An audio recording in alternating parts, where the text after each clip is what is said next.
Pensiero di Padre Pio di oggi.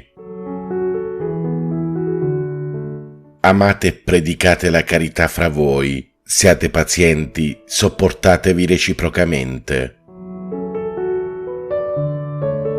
San Pio da Pietrelcina prega per noi e per il mondo intero.